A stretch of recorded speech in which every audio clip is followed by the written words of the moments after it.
Hello guys, team India ఫ్యాన్స్కు back to back షాక్లు తగులుతున్నాయి. రీసెంట్గా విరాట్ కోహ్లీ వన్డే సిరీస్కు దూరం అయ్యాడన్న వార్త మర్చిపోకముందే ఇప్పుడు ఇంకొక షాక్ అయితే తగిలింది. Star allrounder, match winner Hardik Pandya ఆఫ్ఘనిస్తాన్తో జరగబోయే వన్డే సిరీస్ మొత్తానికి దూరం అయ్యాడు. ఇది అఫీషియల్గా కన్ఫర్మ్ అయితే అయిపోయింది. అసలుకి హార్దిక్ ఏమైంది? అటు కోహ్లీ ఇటు హార్దిక్ ఇద్దరు లేకపోతే ఆఫ్ఘనిస్తాన్ ఇండియా తట్టుకోగలదా? And most important, Hardik place మన తెలుగు కుర్రాడు నితీష్ కుమార్ రెడ్డికి ప్లేయింగ్ లెవెల్లో ఛాన్స్ రాబోతుందా? ఈ రోజు వీడియోలో పూర్తిగా తెలుసుకుందాం. వీడియోని ఎండ్ వరకు చూడండి, చాలా బాగుంటుంది. నిజానికి ఈ సిరీస్ కోసం హార్దిక్ పాండ్యా చాలా కష్టపడ్డాడు. బెంగళూరులోని బీసీసీఐ సెంటర్ ఆఫ్ ఎక్సలెన్స్ లో జరిగిన ఫిట్నెస్ టెస్ట్ లో తన నెట్స్ లో ఏకంగా 10 ఓవర్లు పూర్తి కొట్టన బౌలింగ్ వేసి తన సత్తా చాటాడు. నేషనల్ అకాడమీ డాక్టర్స్ కూడా హార్దిక్ 100% పర్ఫెక్ట్ గా ఉన్నాడని గ్రీన్ సిగ్నల్ కూడా ఇచ్చేశారు. అయితే షెడ్యూల్ ప్రకారం జూన్ 11న ధర్మశాలలో టీమిండియాతో హార్దిక్ పాండ్యా జాయిన్ అవ్వాల్సి ఉంది. కానీ బ్యాడ్ లక్ ఏంటంటే సరిగ్గా ధర్మశాలలో బయలుదేరే ముందే హార్దిక్ కు క్వాడ్రిసిప్స్ స్ట్రెయిన్, నాకు నోరు తిరగకపోతే ఏమనుకోవద్దు, అంటే తొడ కండరాల గాయం అని అనుకోవచ్చు.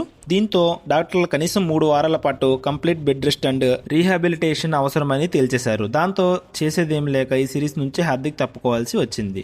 ఇక్కడ మనం ఒక విషయం గమనించాలి. వారం రోజుల వ్యవధిలోనే అటు విరాట్ కోహ్లీ ఇటు హార్దిక్ పాండ్యా ఇద్దరు దూరం అవ్వటం అంటే రోహిత్ శర్మకు మరియు టీం మేనేజ్మెంట్ కు ఒక రేంజ్ లో తలనొప్పి అనే చెప్పాలి. ఎందుకంటే ఆఫ్ఘనిస్తాన్ టీం ను మనం తక్కువ అంచనా వేయలేం. వాళ్ళ స్పిన్ అటాక్ ఎంత స్ట్రాంగ్ మనందరికీ తెలుసు. ఇలాంటి టైంలో మిడిల్ ఆర్డర్ లో ఎక్స్పీరియన్స్ ఉన్న హార్దిక్ పాండ్యా లేకపోవడం టీమిండియాకు ఖచ్చితంగా ఒక మైనస్ అనే చెప్పాలి. సరే, మరి ఇప్పుడు హార్దిక్ అయితే లేడు. మరి అతని స్థానాన్ని భర్తీ చేసే ఆ లక్కీ ప్లేయర్ ఎవరు? ఇప్పుడు రేసులో అయితే ఇద్దరు ప్లేయర్లు ఉన్నారు. మొదటి ఆప్షన్ మన తెలుగు కుర్రాడు young sensation Nitish Kumar Reddy. Nitish already one day squad లో ఉన్నాడు. హార్దిక్ దూరం అవ్వడంతో ఇప్పుడు ప్లేయింగ్ లెవెన్ లో ఒక ఫాస్ట్ బౌలింగ్ ఆల్రౌండర్ కి స్లాట్ ఖాళీ అయ్యింది. సో మేనేజ్మెంట్ నితీష్ కుమార్ రెడ్డికి డైరెక్ట్ గా ప్లేయింగ్ లెవెన్ లోకి తీసుకునే ఛాన్స్ 90% ఉంది. తన లోయర్ ఆర్డర్ లో భారీ సిక్సర్లు కొట్టగలడు, అలాగే మీడియం పేస్ తో వికెట్లు తీయగలడు. మన తెలుగు కుర్రాడికి ఇది ఒక రకంగా లైఫ్ చేంజింగ్ గోల్డెన్ ఆపర్చునిటీ అని చెప్పాలి. ఇక రెండో ఆప్షన్ వచ్చేసి ముంబై హిట్టర్ శివం దుబే. ఏంటి ముంబైలో ఉన్నాడా శివం దుబే అనుకుంటారు? కాదు, సిఎస్కే ప్లేయరే, బట్ తనది ముంబై కాబట్టి ముంబై హిట్టర్ అన్నాను. So note the point.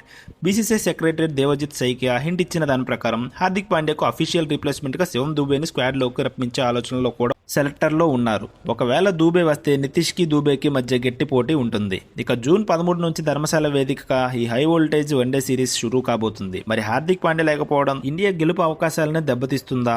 And Hardik place లో మన నితీష్ కుమార్ రెడ్డికి ఛాన్స్ ఇవ్వాలా, లేక శివం దుబేనే ఆడించాలా? మీరేమనుకుంటున్నారు? కింద కామెంట్ సెక్షన్ లో తెలియచేయండి. అలానే వీడియోని షేర్ చేయండి. మరిన్ని ఇలాంటి అప్డేట్స్ తో మళ్ళీ వస్తాను. అంతవరకు మన ఛానల్ ని సబ్స్క్రైబ్ చేసి పెట్టుకోండి.